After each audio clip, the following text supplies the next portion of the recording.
Welcome to the Boxing Source Midweek Report, where we tackle the latest topics in the sport of boxing here up to this point every single Wednesday. Time to start the show. Yo, what's up, everybody? What's happening, y'all? Here we are, November 26, 2025. The Midweek Report is here, is live. And, we're just going to be going through a few things here. We got, of course, action that will be taking place on November 29th, Saturday.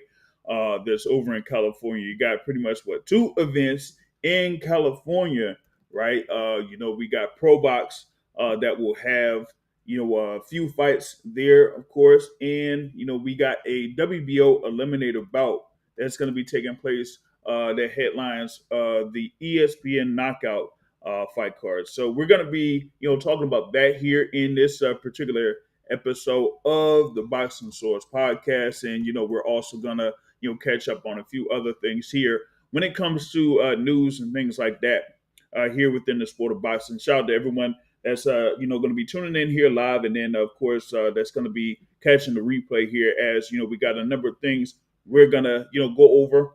Of course we had everything that went down last Saturday over in Riyadh, Saudi Arabia. We were able to review all of that on the Boxing Source podcast. Of course, I was at a fight card at Maryland Live on that night there. Of course, it was headlined by Derek Scooter Davis, that is top-ranked signee Derek Davis, that was able to score a knockout win there and stay undefeated.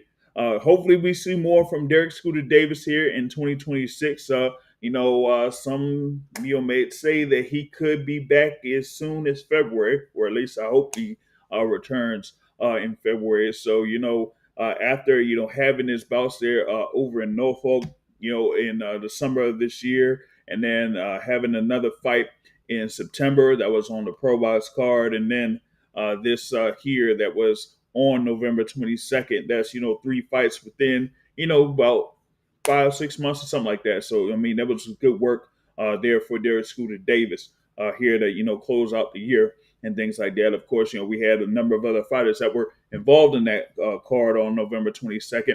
We got to see what's going to be going on with my guy, Michael Fox. He was supposed to headline in that bout, but his opponent ended up being overweight. So that fight got scrapped. So want to see if we could get Michael Fox back in the ring here really soon. So we do have that. But, a number of things here we're going to be talking about. Shout out to my godmother, Prince, here, that's tuning in live here and everything like that. So, salute to you here, chiming in on what's going down. All right, yeah, because I was trying to see if I could get that thing on the screen, and it's like it's having issues coming on the screen. I'm like, I'm not going to be dealing with too many issues here with this live stream anymore, man, because I cannot have, too many problems when it comes to this, especially if I'm putting, my time and my money on this thing here. You know what I mean? So there's that. So he says, seeing Keyshawn posting a lot of training content, looks like he's getting back in that mode. Thoughts on rumor Davis versus Albright 2? Would you be interested in it? Oh yeah. I mean, I seen that, from the get go. They had the whole thing with Keyshawn Davis, DB3, Keyshawn, Kelvin, Keon, DB3. They were out there, with Jay Prince and hanging out with Jay Prince, and had the whole thing with them, fully committed there with Jay Prince, right? And he had posted, like, he said that what he would want, as far as like get back in the mix or get back in the ring, was having another fight there with Nahir Albright. And Nahir Albright, he saw that and he was like, "Oh, really? I bet. Let's go then. Hey, I'm all in. Let's do this. I'm ready. Let's rock." You know what I'm saying? So, you already have Nahir Albright that's interested in it. It's just about if they could make the arrangements to have that fight happen and take place and stuff like that. So I'm not sure if it's going to be there in Norfolk or whatnot. I mean, Albright already had his bout. Of course he had his bout with Keyshawn Davis. That was in Texas, and it was a decision win initially. But hey, Texas and how they play around Texas, you can't blaze up, or you can't have any traces of you blazing up when you're in Texas. So that's why it got turned into a no contest. And of course, we saw what happened there in Norfolk in July with Nahir Albright and Kelvin Davis, and then what happened afterwards. So it's something when you have all of that stuff that went down after the fight between Nahir Albright and Kelvin Davis, and then they're still able to see about getting a fight and having that happen. You feel me? So I'm saying hopefully by February we get we get that fight in February or something like that. Back in Norfolk, I don't mind it. I'll just make the drive once again and be out there. You feel me? So I see that as potentially happening. And as I mentioned, there with the top ranked signee having the fight, if they do have something in Norfolk, yeah, be on the lookout. He'll be in that mix. Shout out to Zeke Pacino in the building. Salute to you here, joining us here for the Midweek Report. Now, we talked about on the Boxer Source podcast, what happened, what it was for the Riyadh season card, right? And with that being said, you had everything that went down in Riyadh season. Of course, headlining about David Benavidez taking care of business there against Anthony Yard, making the announcement that he's fighting Gilberto Zordo Ramirez on May 2nd of next year. So he already has his plans set in stone and everything like that. There's something interesting about that, but I'm gonna get to that a little bit later. But I wanted to talk about, of course, what happened in the co-feature bout. A lot of people still talking about Devin Haney winning that WBO welterweight championship from Brian Norman Jr., giving Brian Norman Jr. his first professional loss, scoring a knockdown in the second round, and then basically coasting to a unanimous decision win. One thing I did see, in the social media thing, as far as like reaction to the fight, is something there from, of course, International Boxing Hall of Famer Andre Ward, who did kind of speak on the scorecards that were there for that particular fight. As one of those scorecards had Devin Haney winning with the score of 114 to 113. Let me run that back again. All right. So I'm gonna go ahead and verify this thing here, right? And it said that one of the judges had the bout 114, 113 in favor of Devin Miles Haney. Now, what does that mean in scorecard terms? That means that the judge scored the 12 rounds, 6 rounds in favor of Devin Haney and 6 rounds in favor of Brian Norman Jr. So if it wasn't for the knockdown, it would have been 114, 114 on his scorecard. Now, Andre Ward did have a lot to say in reference to that, because that could have really affected the outcome of the fight, especially if, Brian Norman Jr., actually did, kind of like shift the tide there in the second half of the fight. Yeah, he did have to fight from behind with that knockdown early in the fight. But, given what was going on in the other rounds and stuff like that. Now, for me personally, I felt like it was more of like Devin Haney coasting there in the back half of the fight, where Brian Norman Jr. didn't necessarily do enough to, get himself back in the mix or back in the fight. But according to Mike Fitzgerald, looked like, I guess, his aggression was enough. Sometimes you score by effective aggression. Was it effective enough? Hey, that's up to, whoever, looks at it. From where you're at in the ring, you do have like a good little bit of a distance there, ringside in comparison to, like a regular ring, right? So, like, for example, if you're like in a regular ring and you're a judge, you're sitting there ringside and, you're just like right here, like the ring is like right here, right? But in these real season events, you kind of like see that little gap in between. So it's kind of like has you at a distance. Like, say, for example, it would probably be about 4 or 5 feet from the ring, right? Given the extra thing that they have around it. So maybe it gives you a little bit more to see, or maybe it doesn't. Sometimes when you're like right there ringside and you're like looking at a corner, or you're looking over here, or you're looking, far to the either the neutral side or whatever it is, you might not have the same angle that you would have if it was, I guess a good little distance back. Because of course judges, they don't have the thing there with the monitor, so we don't see like, or they don't see what the camera is able to see there with those different angles, right? So I guess here maybe that just kind of view things a different way than these other judges. But the other two judges like had it completely in favor of Devin Haney. But for Mike Fitzgerald, he scored it even. So that was like something right there on that front. But as I mentioned, with Devin Haney getting the win and becoming the WBO welterweight champion, that opens up a lot of possibilities out there for Devin Haney. Now, you did have, what is it, Bill Haney kind of like say something in reference to it. So I'm going to see if I can find it. I'm going to see if I can pull it up because, of course, there was a lot of talk that was going on before the fight between Devin Haney and Brian Norman Jr.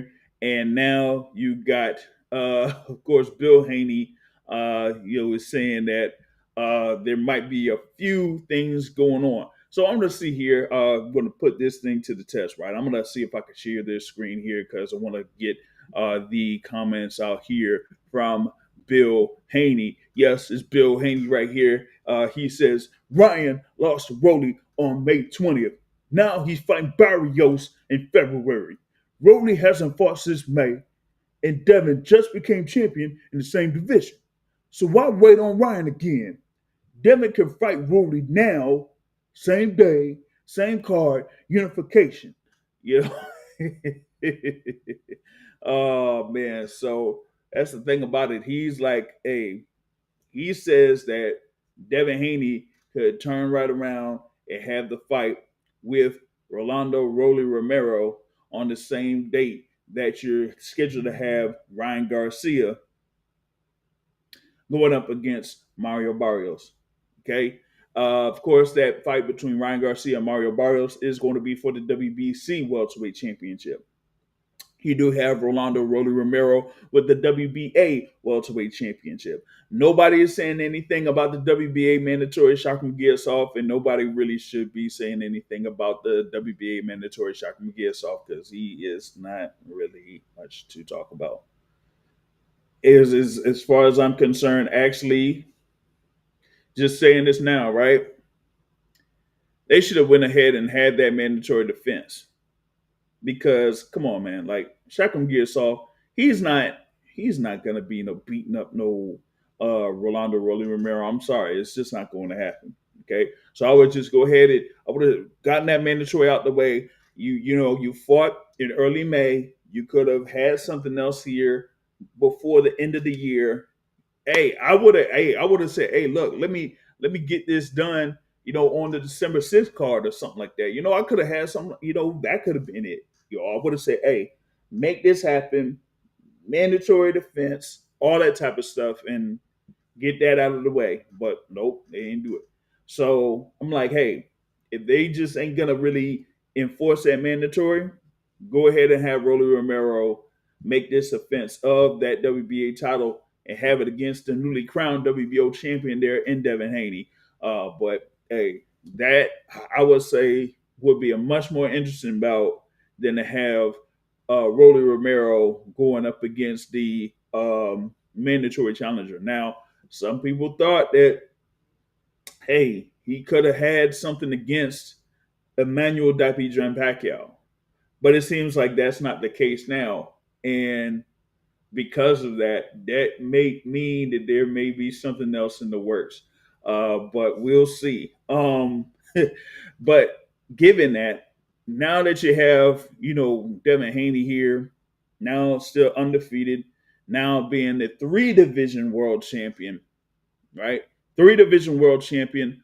What else is out there, for Devin Haney? And, that's one of those options is facing the WBA champion there, Rolando Romero.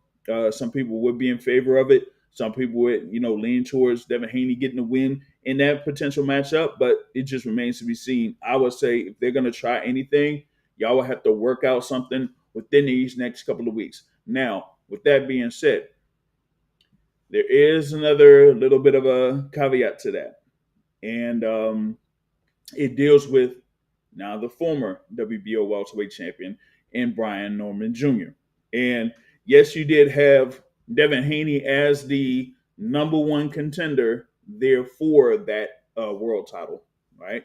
But as of what I've tried to look for, um, I had not seen that the WBO had really much named Devin Haney as the mandatory challenger before he faced Brian Norman Jr. Okay. So they did have this thing here because they did make a mention of that particular fight. I'm going to see if I could, share that as well here. So let's see how this goes. So I'm going to see if I can share that. All right, bet. So it's up there, and it shows there in the welterweight division, undefeated Devin Haney getting the WBO welterweight championship, pulling the upset over Brian Norman Jr. It says, a more experienced fighter, the dream is no stranger to world title belts. And with this win, he became a champion in the third weight class and sends a message that he remains among boxing's elite. It's elite. Hey, come on, man. What's up with these typos, y'all? What are we doing? What are we doing? Let's see. What do we got? Shout out to Timothy Taylor in the building. He says, is Al Heyman and Oscar De La Hoya teaming up to do the Benavidez versus Zerto fight to tick off Turkey? Ooh. Good question, man. Good question. Good question. Good question. All right, let me do this then. Let me do this. All right. So, good question here, Timothy Taylor. This kind of goes into a couple of things that I've heard. So them having this Benavidez versus Cerdo fight is not necessarily to tick off Turkey LLC.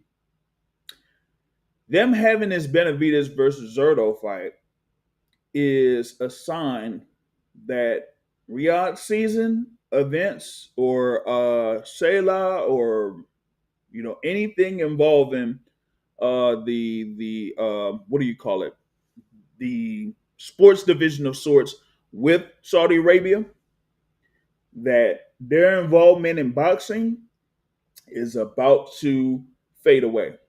Okay. There's been stuff that's been going on out, well, I wouldn't necessarily say behind the scenes, but in the overall landscape of, world politics or whatever it is. And then there was like a recent meeting between, the president of the United States and the, what is it, the prime minister or whatever it is of Saudi Arabia, right? And with them having some talks and doing some dealings, that means that the money that they have over in Saudi Arabia, it ain't what it was. It's not what it was because of all the stuff that's going on between China, Venezuela, all this other stuff. Now you're gonna have some unthinkable alliances, so to speak. So with that being said, that means that Saudi Arabia is not, having as much involvement in the in sports like they used to.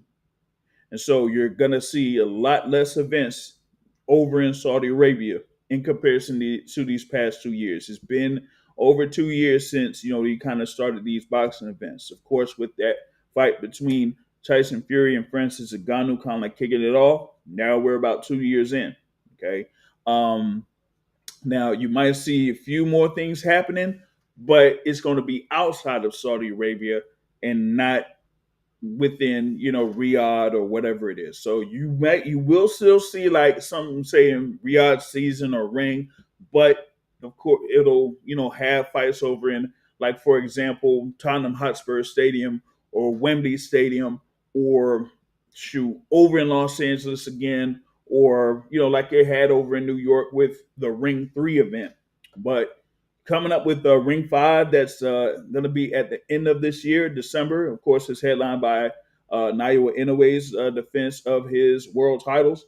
After that, you ain't gonna see that much there over in Riyadh, Saudi Arabia, unless if it's like a absolutely rare type of event. So maybe about 4 events in Riyadh total for 2026. But outside of that, you might see them stamp their name on something like they did with Top Rank and Matchroom and stuff like that. But as far as like actual events there, nope.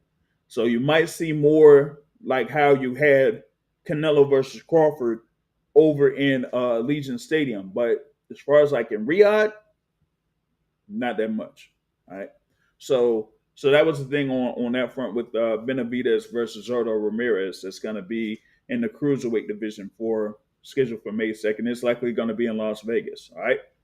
But back to the thing there with Devin Haney and Brian Norman Jr. Like I said, I mean, we got to see if Brian Norman Jr. does have the ability to exercise the rematch clause and if he's going to exercise the rematch clause. And how will that affect the schedule for Devin Haney and his plans and what they want to do?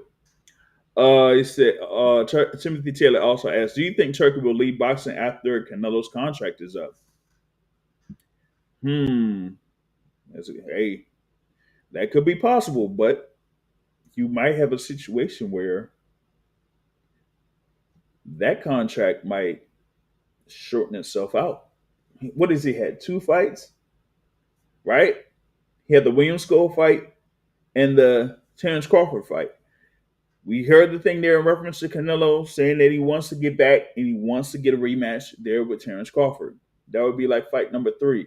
I think he has about 4 fights there under that deal with Turkey Al Sheikh or whatever it is. So, hey, after this fight here, it might not be much at all, but hey, I'll say this: the state of boxing at the top level is really getting dicey.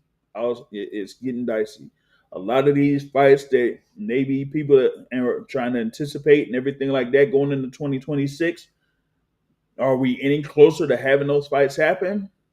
I don't know. And if they do, what will it take to make those fights happen? We kind of hear a few things that's out in public in reference to one fight that's anticipated at the 154-pound division, and they also said a little bit more about it. And I'm like, come on, y'all ain't making things any better for the state of boxing by making these demands way ahead of time that aren't feasible, aren't realistic, and now given this newly developing situation, it might not be possible in 2026. So all these demands and saying that, oh, we got money here and money there, looks like that money well is about to dry up. You feel me?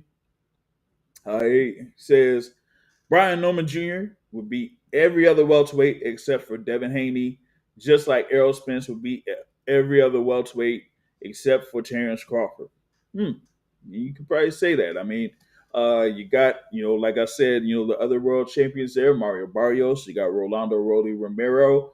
You got, other contenders out there in the welterweight division. But, some people say that, welterweight, at least right now, isn't necessarily that deep, so to speak. So, yeah, you could probably say that Brian Norman is kind of like what round number 2 there. I mean, hey, even the Transnational Boxing Rankings Board, just updated their thing, and they say, hey, that Brian Norman Jr. is number 2 there, and they got Devin Haney at number 1.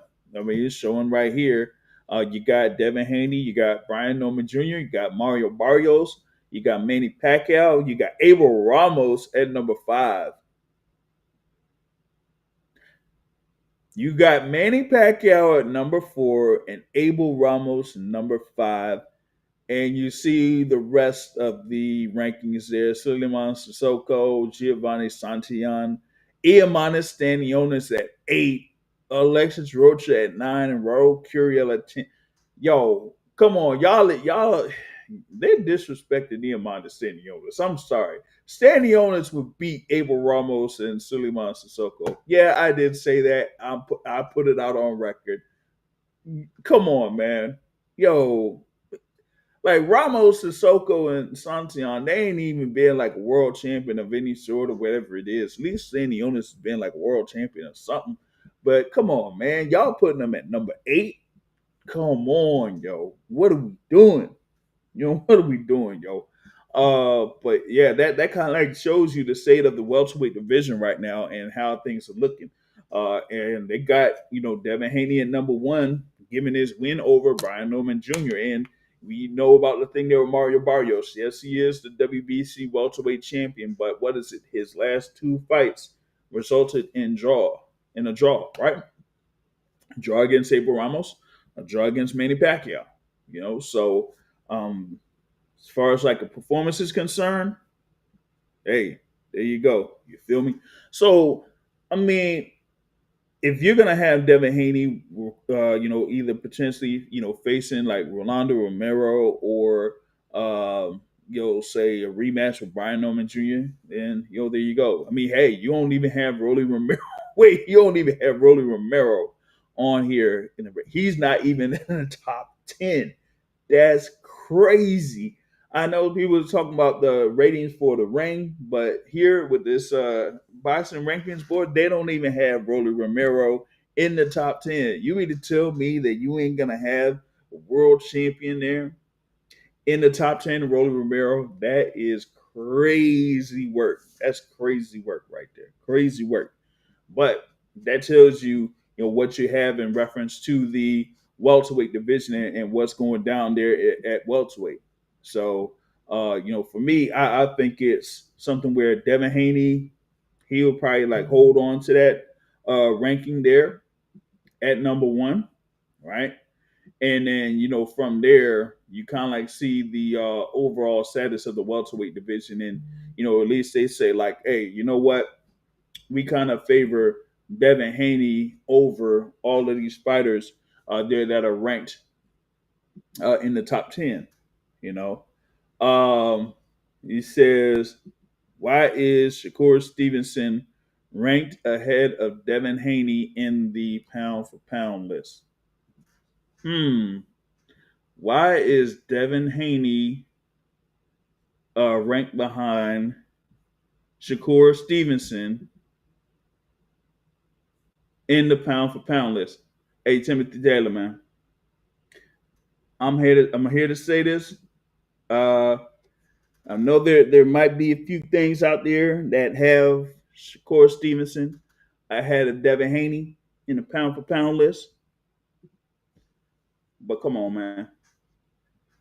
You see what's going on here with this pound for pound list. You see Devin Miles Haney ahead of Shakur Stevenson in the boxing source pound for pound list, man. So I don't know what's going on with these other pound for pound lists, but as far as like this one right here, we have Devin Haney ahead of Shakur Stevenson in the boxing source pound for pound top 16. Okay, there it is right there. You got Devin Haney there currently at number 7. This goes, right into something here that I'll add in, before I, go into the next thing as far as like what's happening in the welterweight division and above. But here is your boxing source pound for pound top 16 as of Monday, keeping, the top 3 intact. We do have Bam Rodriguez going from number 5 to number 4. We're switching that up. Dimitri Bivol goes down to number 5. He's only going to have that one fight against Artur Beterbiev this year. So, there's that, right? You do have David Benavidez, who did have the win over Anthony Yard at number 6. Devin Haney moves up to number 7.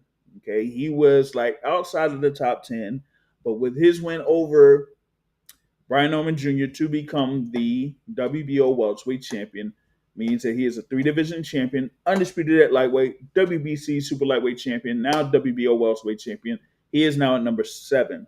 Shakur Stevenson is at number 8. Jaron Ennis being there, unified at 147, has the interim title. WBA at 154 is at number 9. You got Junto Nakatani at 10.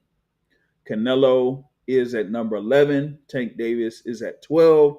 Teofimo's at 13. Emmanuel Navarrete, 14. Rafael Espinoza enters in there at number 15. And Gilberto Zurdo Ramirez is at 16. This will change, will be updated before the end of the year, given that you're going to have Naoya Inoue in action.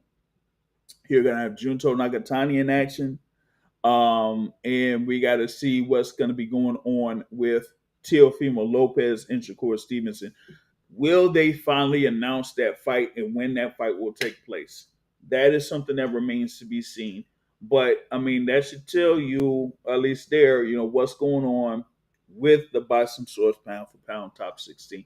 Now, there could be another couple of people that could be added on the list, given what could happen in December. So we'll see how that goes. But the next rankings for the Boston Source pound for pound top 16 will be out there, I would say, before the end of the year. I gotta, see what the schedule is for probably either right after that, ring 5 or whatever it is that they're gonna have with, Inoue and Nakatani and all of those fighters on there.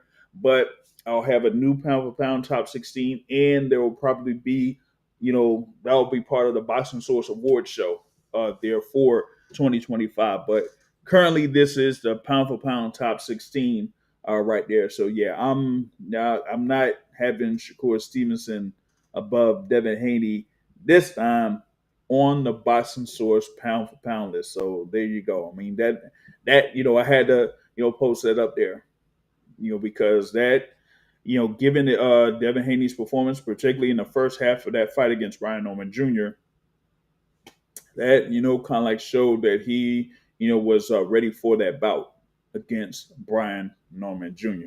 So we got to see what's going to be next for him in 2026. I talk about the possibilities out there for him and everything like that. So, hey, can we see him against Rolando Romero? Maybe. Could we, see him in a rematch with Ryan Garcia later in 2026? Maybe. But given that it's the welterweight division, used to be like the glamour division, maybe Devin Haney could be that guy to kind of like get the welterweight division to be in a glamour division again, given that we have, Crawford out, we have Errol Spence out, we have Jerome Boots Ennis out, all the ones that were during that era of Spence and Crawford, like Keith Thurman, Danny Garcia, Sean Porter, all of those guys are not there. So that is why you have, this particular period there within the welterweight division. And, that remains to be seen as to what could be next out there for Devin Haney at 147 and any of those potential matchups. And I didn't even mention a fighter that was right there ringside watching Devin Haney getting that win over Brian Norman Jr., and that is Conor Benn. The reason why is because I'm still skeptical as to Conor Benn making 147 pounds. We talked about it yesterday here with Coach Ronnie Shields, part of that episode there of Real Boxing with Ronnie Shields. Like, you having 2 fights against Chris Eubank Jr., and those were at 160 pounds. Now you're saying you're planning on getting down to 147 pounds, and you haven't had that happen since that initial incident that you did have when you were supposed to fight Chris Eubank Jr. and you got caught with some substances, right? So you haven't even had a fight at around 147 in some time, okay? And now you feel like you can compete at 147 and potentially go up against Devin Haney there at 147. Now, would it like give a little bit of a boost to the welterweight division if you do have Conor Benn there? Yeah, but I'm still skeptical as to Conor Benn making 147 pounds. And if it's against Devin Haney the next bout, that I don't know. But I mean, if they could, have something with Devin Haney versus Conor Ben over in the UK or something like that, why not? But I still am not certain that Conor Ben can make 147 pounds. Okay, so yeah, there's that. Of course, we got a few fights that's coming up here for December 6th, right? Of course, it's headlined by Isaac Pitbull Cruz versus the Reaper, Lamont Rhodes Jr. for Isaac Cruz's interim WBC Super Lightweight Championship. Now, given the situation that has developed there with the full WBC champion in Subriel Matias, we got to see if the WBC is going to make a decision on Subriel Matias and if they're going to strip him or whatever it is. You know what I mean? We'll see, but I still say that this is going to be a good fight here with Isaac Cruz and Lamont Rose Jr. It's going to be in San Antonio on December 6th. There's going to be a media day for Lamont Rose Jr. this weekend. I should be out there for that. I don't know if I'm gonna go live, but I'm gonna probably just do something in reference to either doing an article or whatever it is. But I'm gonna be out there live for that. And you're also gonna have his brother out there, Jordan Roach, and you're gonna have Ben Johnson that's gonna be out there. Both of those fighters are gonna be part of this card on December 6th in San Antonio, Texas. So, just be on the lookout for that. Real quick, says any news on Boots in his next fight in 2026? Nope, I haven't had any news on that yet. And given that it's around this time, we might not hear anything until probably until January. This is almost like the same type of situation that happened last year where he had a fight, in the rematch against Karen Chikazian, and that was like early November, and then we didn't really hear much, about what where he could end up having a fight until what it was like maybe late January, early February that he was fighting Yermanis Sanionis. So I don't think that there's going to be any, serious progress to Boots in his next fight until probably 4 or 5 weeks from now. Now, I mean, I've talked about possibilities that could be out there, but I said the thing there when it came to Virgil Ortiz Jr. Not when you're gonna be having multiple people on your team talking, saying a bunch of other stuff. Nah, nah. And the thing about it is like, as I mentioned, if you're gonna have a manager saying that they want like 10 million for a fight of that magnitude, yeah, good luck having that fight happen. You they might still negotiate or whatever it is, but you got your promoter, you got a manager, you got your trainer, you got your father. As I said before, they ain't all in one accord. I don't know if they're gonna go forward with that fight or whatever it is. But as far as like Boots is concerned, when you have the WBA full champion going up against Xander Zayas, that's going to be at the end of January. When you got the WBC champion, we don't know what he's going to be doing, from an injury. So I that's going to be up in the air unless some crazy thing happens. Because remember, he was scheduled to fight Keith Thurman on October 26th, and now we don't know if that's being rescheduled or what. We haven't gotten any update on that. So you have the thing there with Sebastian Fundora, right? You got the IBF champion that's slated to face Josh Kelly. So we got to see what's going on with the IBF champion there, because they had finally got something sorted out to have that fight taking place. That's going to be on January 31st in Newcastle. So a lot of these top guys within the 154-pound division already have a fight lined up. So then, what is out there for Jerome Boots Ennis? Could it be a fight with Brandon Adams? That might not be a bad thing, you know. Um, I go through, this thing here for the rankings if I can, right? I'm gonna just do that here real quick, and then we'll get to the other questions that's on there. So I'm gonna pull that up here once again, right? So you got these rankings. Sebastian at number one, Virgil Ortiz at number two, Brandon Adams at number three, Sergey Boychuk at number four, Majimov at number five, Jesus Ramos at number six, Xander Zayas at number seven, Abbas Barao at number eight, Joan Ennis at number nine, and Pavel Suzlin at number 10. Yeah, you do not see the IBF champion there in Bakr Murtazalia because he hasn't fought since October. So he will be having an extended layoff from the time that he defeated Tim Tszyu to the time that he's going to be fighting Josh Kelly.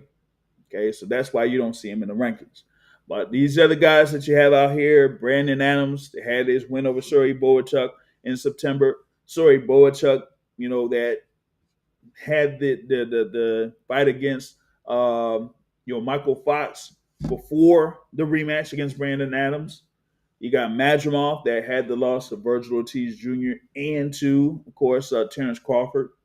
Jesus Ramos is fighting for the interim WBC middleweight title on December 6th. You got Xander Zayas and Abbas Barao, who I mentioned there with those two world titles, Joan Ennis and then Pavel Suslin. So, I mean, that's your 154-pound division right now. You know what I mean? As here, can Lamont Roach win a fair decision in Texas? We'll see. We'll see. I think with his skill level, it shouldn't be close. That's the thing about it is like a lot of people kind of like underestimated him in his upcoming bout at the time against Gervonta Tank Davis, and he was able to show what he's about. Now he's going to do that here once again against Isaac Cruz. Of course, completely different style, but with Isaac Cruz, I would say that in Isaac Cruz's fight that he had February 1st,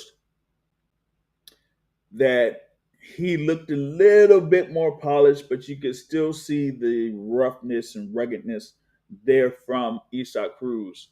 And so he would have to be much more polished against a fighter of Lamont Roach's caliber, so I have to see, how that is, man.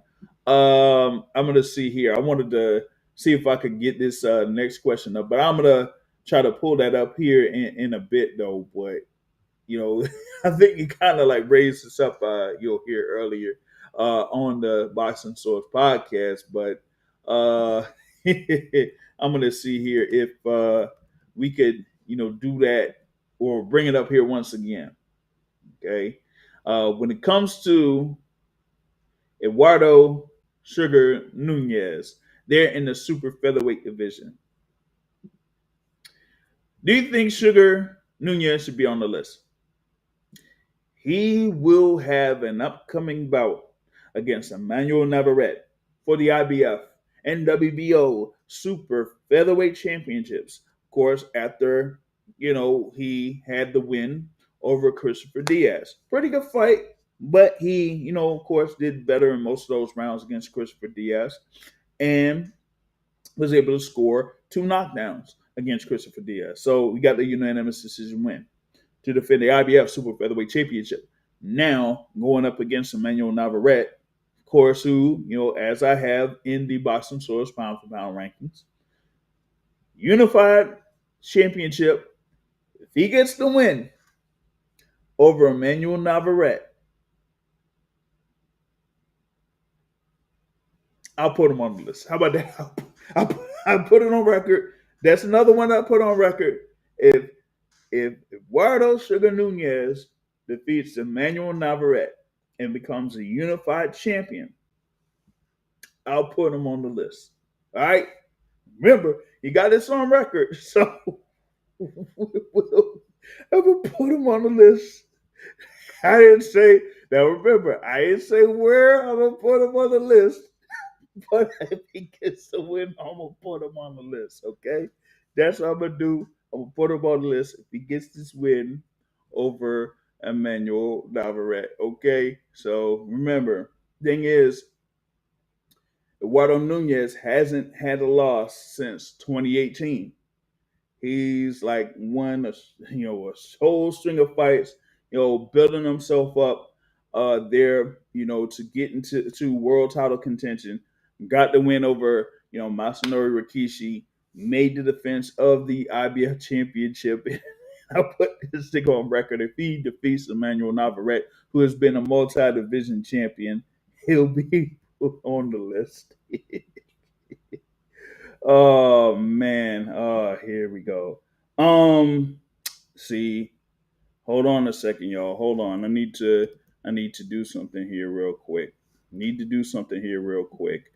So this is I try to get another thing on here. So let me see if I could get this thing going. So uh, says like it also asks like Timothy Taylor asks, will Dana White and the UFC being investigated ends his boxing promotion career before it starts? I don't know. That's a good little question. That's a good question, but because he's supposed to have this whole thing with TKO jumping on, and we did have one fighter that was involved on the card last Saturday that's supposed to be they're signed with TKO. So if he can't even get this whole thing off the ground, then because of what's going on, with the what is it like the gambling and all that type of stuff, that wouldn't be necessarily a good look, right there on that front. So, I got to see how that goes on that thing. So we got to see how that happens or whatever it is, right? So we'll see.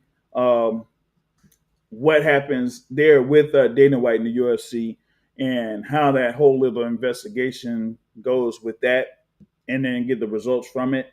And if that kind of like stops him from doing the thing there with TKO, we already know about the that whole thing he was doing over in California with the Muhammad Ali Act. But outside of that, we got to see what happens here, on this mix with this. So we'll see how that goes here. But with that being said, I'm gonna see here if I could get this thing prepared for what's coming up here this weekend. Of course, we got the whole thing with Thanksgiving tomorrow, stuff like that. And the food, football, family, all that type of stuff. So people will be able to enjoy that.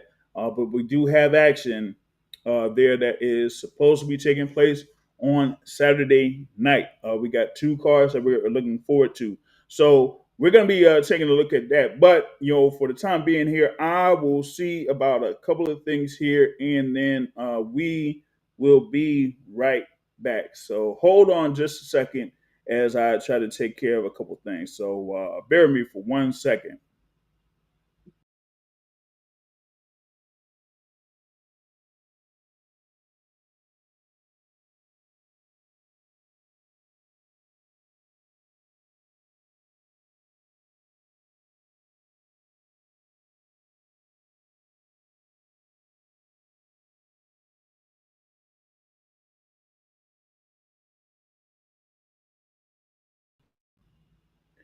All right. Hopefully, we are here back live. Hopefully, we are here back live. Okay, we should be back in the mix and things like that. So what I wanted to do was wanted to go into what's going on this weekend, as we have ProBox that has a series of fights, and we're gonna have something with a WBO eliminator bout that is going to be taking place on ESPN Knockout. So we got fights that are happening in Fresno, California, and in Temecula, California, on Saturday. Okay. Wanted to see here if I could pull up this thing on the screen because, yeah, like I said, I mean, these things is tripping or whatever it is on some of this. So let me see here if this is going to be the right one. Yeah, I wanted to share this one first hold up before I see if I can share this. Yeah, this should be it. This should be the Pro Box card. All right. Just trying to test here. Once again, I got Adam in the building. I got this thing here with Jermaine Franklin and Moses Atama. He thinks that Jermaine Franklin is going to put up a fight with Atama for at least a little while. I think with his style, he'll kind of have Moses Atama thinking a little bit before Atama is gonna be able to figure out what's going on with the style of Jermaine Franklin. That will be taking place on January 24th. There, I think that's not necessarily a bad matchup there for Moses Atama before he gets himself prepared to fight the higher echelon fighters there in the heavyweight division. I don't think that he should be there like next in line to face an Alexander Usyk as of yet. Not with him having 13 and this will be his 14th professional fight. Not with him being there at 20 years old. So this one against Jermaine Franklin, you kind of like have him in a good little matchup of sorts there before he's able to get himself ready. So I think that's going to be something for Moses Atama to be able to see how he deals with the experienced guy that's been in the ring with the Dylan White, with the Anthony Joshua. So I like to see how that would fare itself there on January 24th. Now we're getting to this thing here with this Pro Box card. You have a series of fights that's going to be on there. It's headlined by Justin Paldo versus Nike Theron. They're in the lightweight division. You got Justin Paldo that is a contender there at lightweight. I wanted to see like how he is able to fare in this particular matchup. We gotta see if he can get himself in the mix within the lightweight division. As of right now, I'm not seeing him listed, but in the WBC for the rankings there. They got him listed at number 11 in the WBC rankings. Of course, Shakur Stevenson is the WBC lightweight champion currently. But with Justin Paldo, we're seeing if he could stay there within those rankings. And he did say that he would want to have those fights against the world champions, whether it's against newly crowned champion Abdullah Mason or Ray Murataya or Shakur Stevenson or whatever. He wants a shot at one of those guys. First, we have to take care of business here against Nike Theron. I was there with a record of 20-1. Okay, Justin Paldo's there at 19-2. Okay, so you do have that. It's going to be there in the lightweight division. You got Muhammad Yakubov versus Christian Cruz for the WBC USA Super Featherweight Championship. Man, that's gonna be something there. WBC USA, yeah, because Muhammad Yakubov, if I'm not mistaken, is ranked at number 4 in the WBC at super featherweight. So this is another one where he could, stay up there in the rankings in the WBC for super featherweight. So you got those fights that are on there. You got Eric Badillo versus Elwin Soto on there. What is it? Carlos Balderas versus Ricardo Quiros. And a number of other fights that are listed on there. And then, you also have, it's going to be in Temecula, California, Elijah Pierce versus Lorenzo Parra for the WBO International Featherweight Championship. You got Elijah Pierce is pretty much like number 2 in the WBO rankings right now, is the WBO International Featherweight Champion.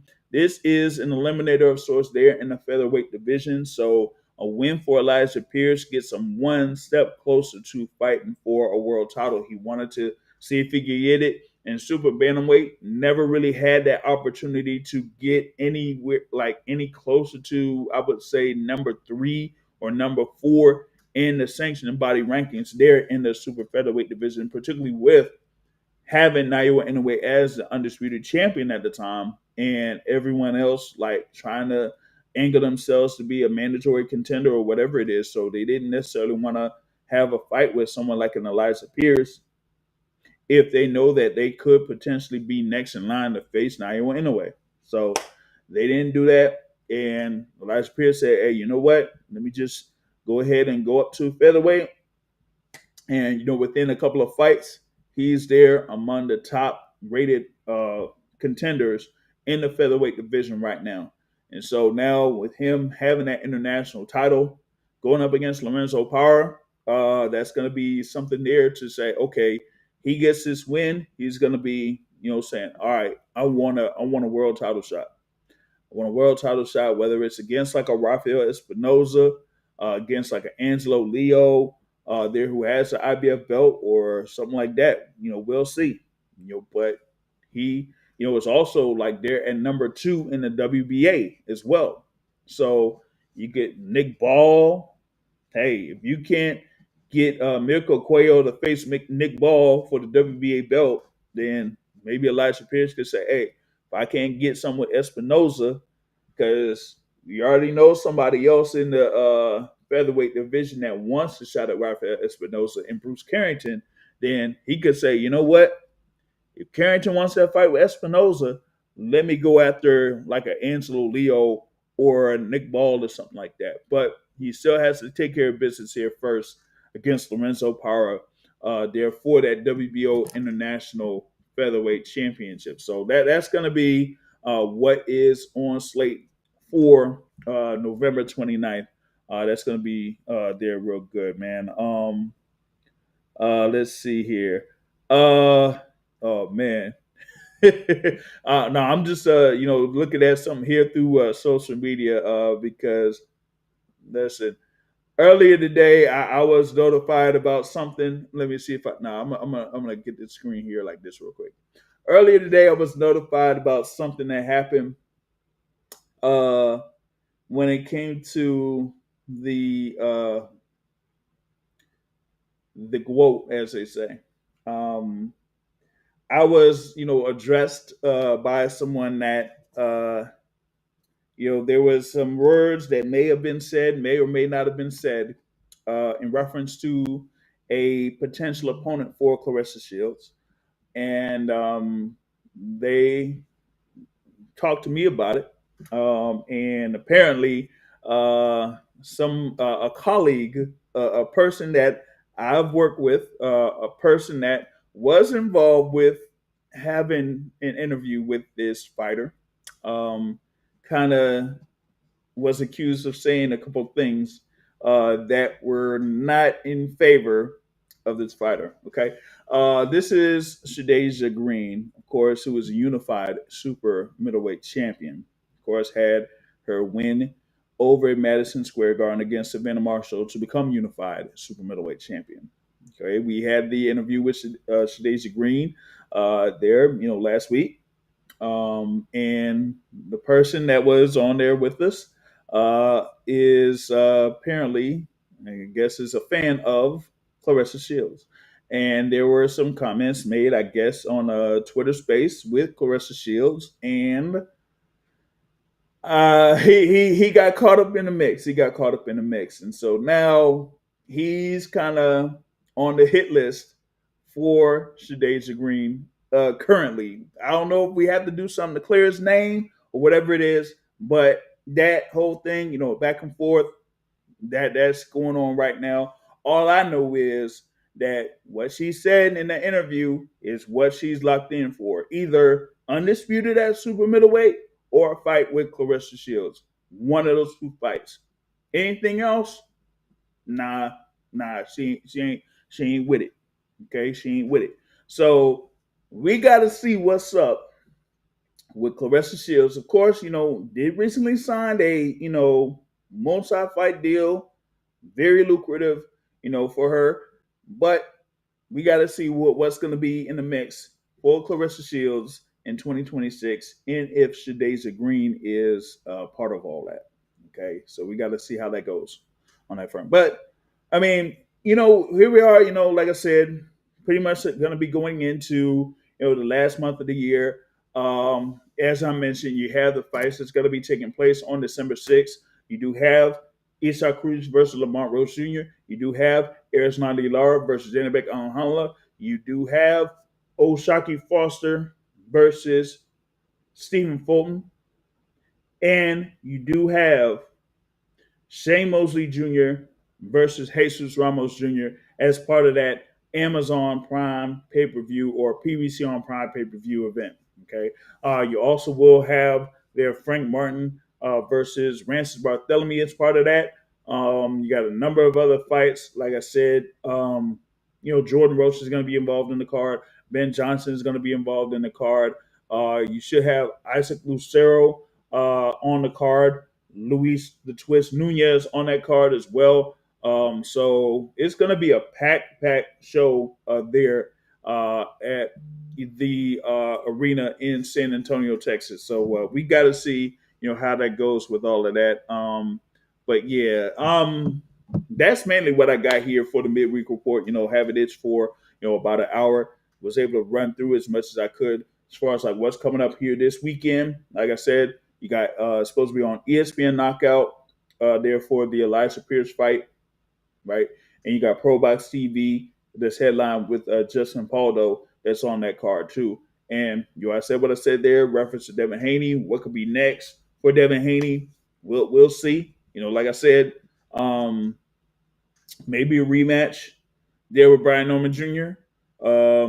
The whole thing with him and Conor Ben. Like I said, I don't see Conor Ben making 147 pounds. Like, what are we doing there on that front? And the other thing is like Rolly Romero. I don't know about that either. So, that is what that is on that front. But that's what I got. We'll be back at it here. Well, I say, you know what? The Boxing Source podcast usually is on Sundays, right? But this Sunday we might hold it off. Of course, like I said, we got Thanksgiving weekend and everything like that. But I have a few things that I'll be doing on that day, so I'm gonna probably push it back to Monday.